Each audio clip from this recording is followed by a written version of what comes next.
जी दोस्तों, त्रिभुज के शॉर्ट ट्रिक को आगे बढ़ाते हुए आज हम लोग एक नया वीडियो लाए हैं जो आपके एग्जाम में बहुत ही बार पूछा जाता है। इस प्रकार के क्वेश्चन को आइए देख लेते हैं। ध्यान दीजिए, दिया हुआ है त्रिभुज ABC और त्रिभुज DEF।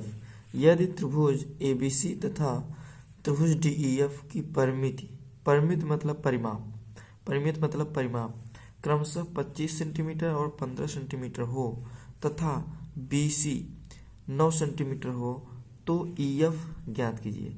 तो ध्यान दीजिए, एक रूल होता है, आपको परिमितियों का जो अनुपात होता है या परिमापों का अनुपात जो होता है उनकी भुजाओं के अनुपात के बराबर होता है। परिमापों का जो अनुपात होता है उनकी भुजाओं के अनुपात के बराबर होता है, अर्थात परिमापों का अनुपात परिमापों का अनुपात बराबर संगत भुजाओं का अनुपात। संगत भुजाओं का अनुपात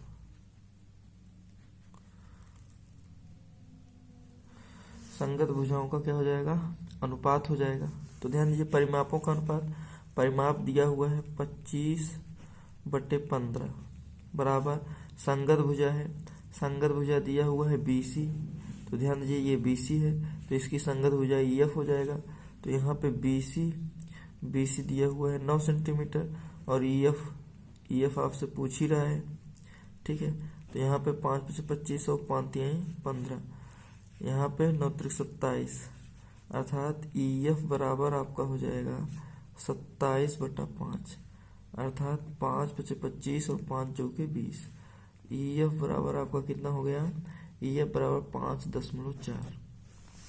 EF बराबर 5.4। देखिए ऑप्शन नंबर बी में है, ऑप्शन नंबर बी में है। तो इस तरीके से परिमापों का अनुपात जो होता है संगत भुजाओं के अनुपात के बराबर होता है समरूप त्रिभुज में। तो आप इस प्रकार के क्वेश्चन को आप आसानी से इसी तरीके से लगा सकते हैं।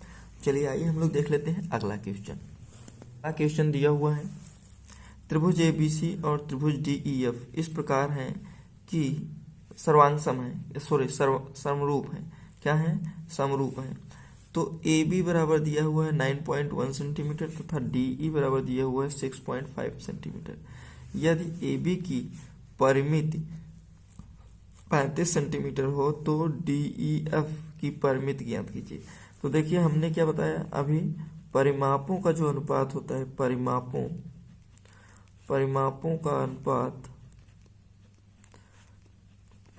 का अनुपात बराबर संगत भुजाओं का अनुपात।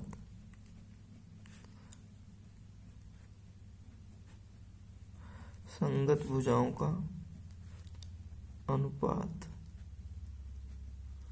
ठीक। अब परिमाप आपका क्या दिया हुआ है? परिमाप दिया हुआ है ABC, त्रिभुज ABC का परिमाप दिया हुआ है 35 बटे त्रिभुज DEF का परिमाप पूछ रहा है, मान लेता हूँ X है। तो त्रिभुज AB का दिया हुआ है 9.1 और आपका देखिए AB की संगत भुजा DE है तो DE भी दिया हुआ है 6.5, ठीक है। अब यहाँ पे क्या करेंगे हम लोग, यहाँ से डेसिमल्स कैंसिल हो जाएगा। 13×91 और 13×5=65 और 7×5=35, ठीक है।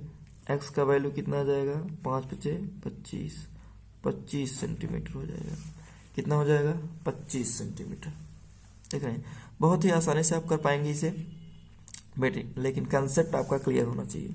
तो देखिए, ये ऑप्शन नंबर ए है, ऑप्शन नंबर ए है। चलिए आइए हम लोग देख लेते हैं अगला क्वेश्चन। अगला क्वेश्चन दिया हुआ है, यदि त्रिभुज ABC और त्रिभुज DEF में AB/EF है, BC/DF है और CA/DE है हो तो निम्नलिखित में से सत्य कथन कौन सा है? तो अब ध्यान दीजिए, अगर आपका संगत भुजाएं अनुपात में है, संगत भुजाओं का अनुपात बराबर है तो वो सर्वांगसम होगा, समरूप होगा। तो ध्यान दीजिए, संगत भुजा AB दिया हुआ है, AB/EF, तो एक त्रिभुज बना लेते हैं हम लोग इसे मान लेते हैं ए, इसे मान लेते हैं बी, ए बी ना। तो एक हम और बना लेते हैं, ठीक। तो देखिए A B upon E F दिया हुआ है, तो इसे हम मान लेते हैं क्या, ई एफ। क्या मान लेते हैं, ई एफ। फिर दिया है बी सी अपान डी एफ। तो देखिए बी सी है, ये यहाँ सी हो जाएगा। डी एफ दिया हुआ है, डी एफ कहिए चाहे एफ डी, तो यहाँ पे हो जाएगा डी एफ। तो डी से मान लेते हैं।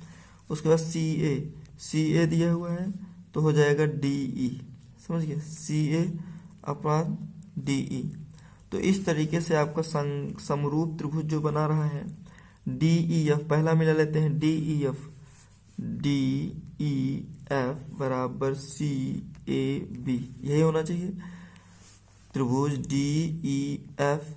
देखिए पहला दिया हुआ है ना डी ई एफ, तो त्रिभुज D E F C A B होना चाहिए। तो सी ए बी पहला ऑप्शन सही है आपका, पहला ऑप्शन आपका सही है। पहला वाला जो दिया हुआ है समरूप त्रिभुज है।